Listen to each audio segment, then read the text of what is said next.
L'INED, c'est l'Institut national d'études démographiques. C'est un institut de recherche publique qui s'intéresse à différentes questions en lien avec les dynamiques de population, à la fois en France et à l'étranger, et en particulier qui va s'intéresser à des questions liées au vieillissement de la population.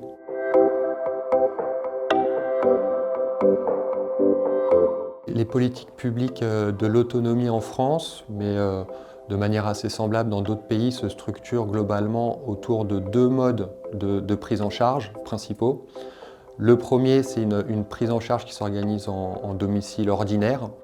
Donc c'est traditionnellement le domicile historique de la personne, qui va mobiliser un certain nombre d'intervenants pour apporter un certain nombre de soutiens aux personnes. Donc ça va être à la fois des intervenants professionnels du secteur médico-social, donc des aides à domicile, des soins infirmiers.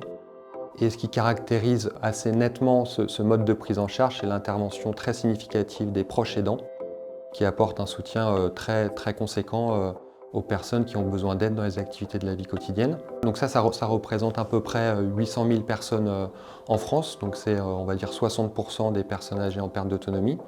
Et à côté de ça, donc, il y a une prise en charge qui s'organise en établissement. Donc traditionnellement, c'est les établissements d'hébergement pour personnes âgées dépendantes, donc les EHPAD, qui regroupent à peu près 550 000 personnes âgées en perte d'autonomie. Et là, on est plutôt sur une prise en charge intégrée, avec à la fois des prestations d'hébergement, des prestations d'aide à l'autonomie et des prestations de soins. Après, il y a malgré tout aujourd'hui deux évolutions qui me semblent significatives. La première, c'est que se développent des modes de prise en charge intermédiaires entre le logement ordinaire et l'établissement médicalisé type EHPAD, donc qui offrent des habitats autonomes. Donc on est plus proche de ce qu'on observe en logement ordinaire, avec des habitats qui intègrent une cuisine, des habitats plus spacieux, qui sont moins médicalisés que les EHPAD, et donc qui ciblent plutôt des personnes relativement autonomes. Donc ça, c'est une dynamique qu'on observe assez importante de développement de ces logements intermédiaires.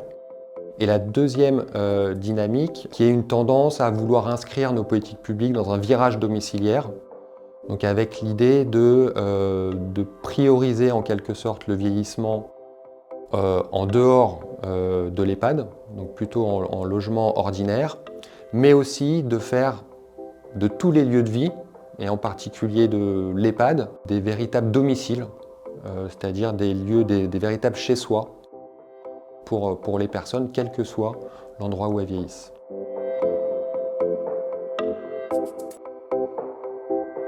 Effectivement, on est dans cette dynamique bien connue de vieillissement de la population, donc avec une augmentation des effectifs de personnes âgées en perte d'autonomie en cours, et qui va s'accentuer dans les années à venir, avec à peu près plus de 2 millions de personnes de plus de 75 ans en plus d'ici 2030. Donc c'est une augmentation vraiment très importante. Et en face de ça, on va dire les ressources mobilisables pour soutenir ces personnes âgées en perte d'autonomie vont pas avoir la même dynamique a priori d'augmentation.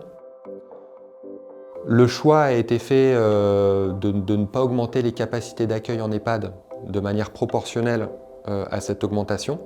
Donc on sait qu'il va potentiellement manquer un certain nombre de places d'hébergement en EHPAD, ce qui va impliquer une augmentation des effectifs à prendre en charge en domicile ordinaire.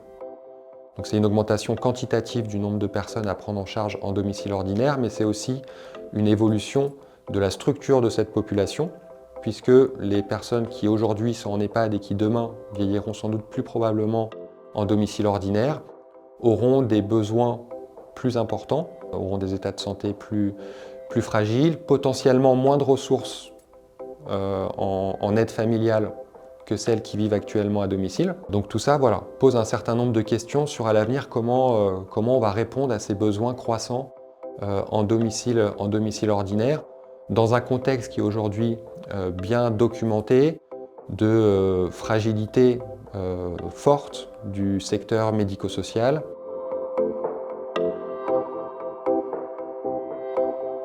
Du point de vue du logement, je ne crois pas qu'il faille privilégier, on va dire, un type de logement parmi les différents types de logements qui existent.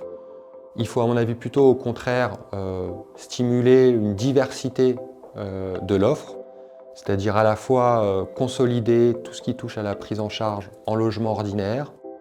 Il faut sans doute améliorer la qualité de la prise en charge en EHPAD et puis stimuler, ce qui est le cas aujourd'hui mais qui nécessite sans doute des efforts plus importants, toute une diversité de logements qu'on appelle communément les logements intermédiaires.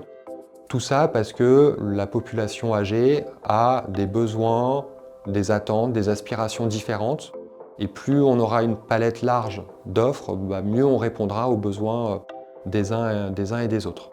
Après, il y a le Conseil de l'âge qui a adopté le 20 février un rapport sur la prise en charge des personnes âgées en perte d'autonomie avec un focus sur le domicile. Je pense qu'il y a beaucoup de choses à regarder de près dans ce rapport qui fait vraiment un diagnostic très fouillé de la situation actuelle et qui propose un certain nombre d'orientations. L'une d'entre elles me semble importante et renvoie à la nécessité de faire évoluer l'allocation personnalisée autonomie, donc qui est l'allocation importante en France pour financer en particulier les aides humaines, à la fois en domicile et en établissement. La faire évoluer pour en faire une vraie prestation autonomie, plus universelle, plus puissante pour répondre aux besoins. Et donc ça passe à la fois par une révision des critères d'éligibilité à cette prestation. Ça passe également par un déplafonnement des plafonds APA, où les équipes médico-sociales sont contraintes dans les heures qu'elles peuvent allouer aux personnes, pour à la fois augmenter les heures, les volumes horaires qui sont alloués aux personnes, et aussi pour potentiellement augmenter les tarifs horaires, ce qui est une condition nécessaire, pas forcément suffisante, mais en tout cas nécessaire pour améliorer à la fois les conditions de travail et les conditions de prise en charge des personnes vivant à domicile.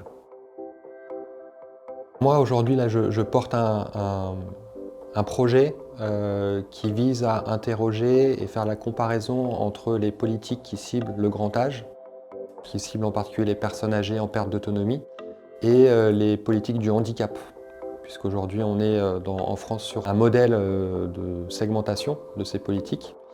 Et donc l'objectif de ce projet-là, c'est d'interroger cette segmentation, de travailler sur ses origines, ses implications concrètes aujourd'hui et puis ses orientations à l'avenir. Et ça renvoie en particulier à la proposition qui est faite par le Conseil de l'âge que j'évoquais d'évolution de l'APA, qui viserait potentiellement à s'inspirer un peu plus de ce qui se fait dans le monde du handicap, et en particulier de voir quelles sont les orientations possibles de convergence entre l'APA et la PCH, donc la prestation de compensation du handicap, qui nous semble répondre plus efficacement aux besoins d'aide dans les activités de la vie quotidienne que l'APA.